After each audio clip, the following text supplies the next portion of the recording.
Gente querida, a gente vai falar hoje sobre o desenvolvimento de crianças e adolescentes. Mas o desenvolvimento de crianças e adolescentes do ponto de vista da criança. Então eu vou convidar você a fazer uma imaginação aqui comigo de como é que é para uma criança vir para a Terra nessa visão da antroposofia, né? Sempre essa visão da antroposofia que eu tento trazer aqui para todos nós.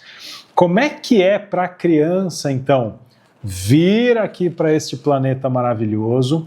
Qual é a experiência da criança pequena, a experiência da criança de segundo setênio, de 7 a 12, 13, e a experiência do adolescente? Como é que é isso do ponto de vista da criança? Então vamos começar por essa imaginação aqui boa, ó, fica aqui comigo, olha que bonito. Eu, criança pequena, no meu processo de vir para a Terra, no que o Steiner, né, o criador da antroposofia, chama de processo de encarnação. Nesse processo de encarnação, gente, a criança vem descendo dos mundos espirituais e ela escolhe o seu pai e a sua mãe. E o critério principal de escolha dessa melhor dupla possível, isso é muito lindo, esse critério de escolha dessa melhor dupla possível são as características, né? Seja as características genéticas, obviamente, deste pai e desta mãe, seja as características da alma desse pai e dessa mãe, ou seja, o jeito de pensar, o jeito de sentir e o jeito de agir. O melhor possível, o melhor arranjo possível. O melhor arranjo possível para quem? Para a criança. Então a criança escolhe pai, escolhe mãe, o melhor arranjo possível para si. Essas características que pai e mãe têm precisam estar a serviço da criança. Então essa é uma imaginação muito interessante, tá, gente? É muito bonito. O que é isso na prática? Isso na prática é o seguinte, o jeito do meu pai pensar é um jeito mais individualista, o jeito da minha mãe sentir é um jeito mais afetivo, mais caloroso. As características mesmo de pai e de mãe, elas me servem, elas são boas para mim. E boas em que sentido? Boas no sentido de como que eu posso exercer eu mesmo. Como que eu posso exercer o meu caminho através desse portal maravilhoso que é pai e mãe. Pai e mãe é um portal. O melhor portal possível, o melhor portal disponível para eu encarnar, eu criança. Então eu encarno através desse portal magnífico, esse portal que inclusive vai servir de referência para mim na minha biografia inteira, não é assim? E todos os pontos positivos vão me servir de impulso para uma vida interessante, uma vida boa, e todas as características também negativas, a gente poderia dizer, de pai e mãe, também vão me fazer de impulso, também vão ser profundamente importantes para o impulso de uma biografia autêntica. Então, a partir desse portal, eu nasço e de 0 a 7 anos eu vou construir todo esse aparato de percepção do mundo. Então, para perceber o mundo, para perceber tudo que eu preciso perceber, e eu preciso aprender a perceber tudo, não é assim? Eu tenho como referência absoluta pai e mãe. E eu começo a imitar a percepção da minha mãe. E ao imitar a percepção da minha mãe e a percepção do meu pai, eu vou construindo a minha própria percepção. Uma das coisas mais importantes para esse processo é pele. É a experiência do tato. A outra, gente, é a motricidade, o quanto que a criança brinca bem. Então eu, criança pequena, se eu brinco bastante com os meus membros, se eu posso virar, rolar, me arrastar, engatinhar, depois andar, se eu posso me movimentar bastante, brincar bastante, e se eu tenho carinho, se eu tenho experiência do tato mais rica, isso vai fazendo uma construção muito bonita no meu sistema nervoso, que é o sistema que percebe o mundo. Então, na criança pequena, a primeira grande tarefa da criança é construir o seu sistema nervoso, ou seja, construir o seu aparato de percepção. Percepção para fora, percepção para dentro, percepção das próprias necessidades, percepção de como é que funciona o mundo. E as minhas referências absolutas é mãe e pai, não é? Então, a experiência da criança digamos, imitar profundamente, imitar de forma avassaladora como é que a minha mãe pensa, sente e age, como é que o meu pai pensa, sente e age, como é que meus irmãos, né, se eu tenho irmãos, se eu tenho primos, se eu tenho outras crianças que convivem muito próximo de mim também, tudo que está acontecendo ao meu redor me invade. Tudo que está acontecendo ao meu redor me impressiona, gera percepção. Então, eu vou imitar você, mamãe, de uma forma avassaladoramente intensa, imitando o seu jeito de pensar, imitando profundamente o seu jeito de sentir e imitando o seu jeito de agir. Você também, papai. Você também, vovó. Você também, irmão, irmã. E isso vai moldando e construindo o que é o sistema nervoso. E é por isso, gente, que na antroposofia a gente diz assim, que 0 a 7 é de fato profundamente importante para construir a base da vida toda. Porque o sistema nervoso que eu produzi em mim mesmo ao imitar todos de 0 a 7 é o mesmo sistema nervoso que vai me acompanhar para o resto da vida, né? Então, o primeiro setênio, 0 a 7, é uma época da vida profundamente importante. Eu vou passar literalmente todo o resto da minha vida reforçando as coisas boas que eu pude adquirir no primeiro setênio e transformando as coisas que não foram boas. Nossa, eu vou passar o resto da vida fazendo isso. Transformando as coisas negativas, as coisas que não foram boas. Que é centralmente como é que eu vou, digamos, transformando a maneira de perceber o mundo, a maneira de pensar o mundo, a maneira de sentir o mundo e a maneira de agir no mundo. 0 a 7. Percepção, sistema nervoso, portal pai e mãe. Muito lindo. Depois, a partir de 6, 7 ou 8 anos, essa transição tem a ver com a troca dos dentes, tem a ver com um monte de coisa, um sinal interessante é a troca dos dentes, eu entro numa vida mais relacional. E agora eu vou imitar profundamente como é que todos trocam afeto, como é que são as relações sociais. E as relações sociais, gente, vão construindo, então, todo esse meu aparato relacional.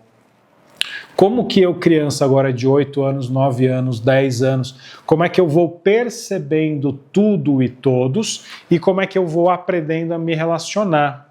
Eu, desde o nascimento, na verdade, desde a vida intrauterina, eu já imitava, de certo modo, a relação do meu pai e da minha mãe. Agora, além de observar e imitar a relação do pai e da mãe, eu começo a respirar de uma forma um pouco mais ampla, eu começo a pulsar nos meus amigos, eu começo a respirar nos meus professores. E agora eu vou imitando essa vida relacional, essa vida de troca de afetos de uma maneira mais ampla. Por isso que se eu tenho 8, 9, 10, 11, gente, eu tenho uma vida de emoções que pode ser muito intensa. E esse desenvolvimento muito bonito das imagens mais verdadeiras do mundo, das imagens mais de beleza do mundo, toda a vida é emocional. E as coisas complicadas também, não é assim? Então, os grupinhos, que são as panelinhas, as coisas que são negativas na alma, como disputa de poder, coisas que eu vou vivenciando, se eu sofro bullying ou se eu faço bullying, porque agora eu estou pesquisando de uma maneira mais intensa, eu, criança de 9, 10 anos, 8, 9, 10, 11, 12, toda essa forma social de ser, até chegar essa pré-adolescência, 12 a 14, 11 a 14 hoje em dia, onde essa experiência relacional ganha ainda mais importância e onde a minha consciência também agora é muito maior. E agora, como pré-adolescente, entra uma nova jornada, que é a jornada de aprender a ser com o outro e aprender a ser comigo mesmo, né? E aí eu tenho eu tenho o meu portal querido, eu tenho duas figuras centrais aqui, que é pai e mãe de novo, eu vou começar a me diferenciar delas, né? E eu vou diferenciando de mãe, diferenciando de pai, de uma maneira mais comum, às vezes apontando os defeitos, né? Ai, minha mãe se veste muito mal. Ai, eu tenho vergonha do meu pai. Todas essas coisas que o pré-adolescente ou adolescente começa a ter, que é uma diferenciação. Como é que ele faz uma grande diferenciação de pai e mãe? Porque ele começa a tentar descobrir nele mesmo quem ele é, de forma relacional, afetiva. E isso explode na adolescência a partir de 14, 15 anos de idade. Pode aí ter os primeiros namoros, às vezes antes, às vezes depois, não é? Pode ter as primeiras experiências da sexualidade, pode ter as primeiras grandes experiências cognitivas também de idealizações, de ideais maravilhosos e de idealizações às vezes não tão maravilhosas também. Os grupos, né? A questão dos grupos sociais e a questão da vontade começa a ser treinada. Então, mais ou menos a partir de 13, 14, 15, até os 19, 20, na verdade, eu vou ter esse treino da vontade. Por isso que a adolescência deveria ter rituais de passagem muito bonitos e muito bem feitos, onde esse jovem, esse adolescente vai sendo convidado para exercer coisas boas na vida. Coisas muito simples, falando assim até parece que é complicado, não é. Por exemplo, participar de um time de handball, participar de um time de basquete, participar do grupo de teatro não sei da onde. Como que eu tenho que ter formação, método, disciplina para criar algo que tenha valor? Esse treino de construção de algo que tenha valor é o treino que vai criar essa força da vontade. E agora eu procuro isso, e eu experimento isso como jovem. E os adultos, gente, são espelhos muito bonitos para mim, muito mais ou menos para mim, ou muito feios para mim. Porque eu, como adolescente, vou percebendo também toda a luz, toda a questão da boniteza das coisas, dos afetos, do jeito de pensar, toda a tentativa sincera e honesta. Às vezes um professor vira uma grande pessoa modelo para mim, né? Então, todas as coisas boas que eu vejo nos adultos, todas as coisas mais ou menos e todas as coisas ruins que eu vejo nos adultos. Tudo isso é repertório que vai construindo a minha alma agora na minha vontade. Então eu queria trazer essa importância, gente, do que é o desenvolvimento de crianças e adolescentes, desses 3 pontos de vista. Uma criança pequena, desenvolvendo o seu aparato de percepção.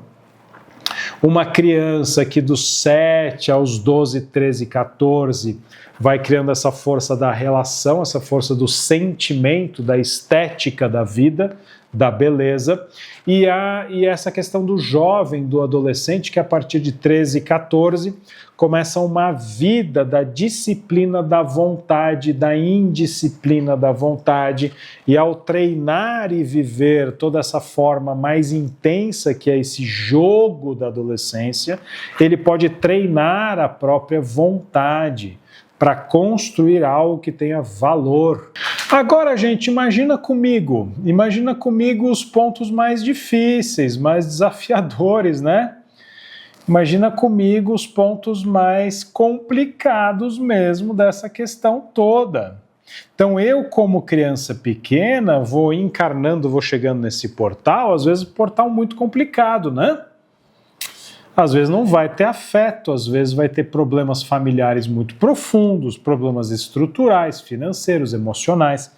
Às vezes vai ter alcoolista, às vezes vai ter dependência química, às vezes vai ter violência, às vezes vai ter indiferença. Vixe, o cardápio, infelizmente, é muito grande. Então, para que eu escolhi exatamente isso? Exatamente porque eu tenho esse trabalho nessa proposta encarnatória. Agora, eu tenho eu vou ter esse trabalho todo de gerar essa força de mudança disso.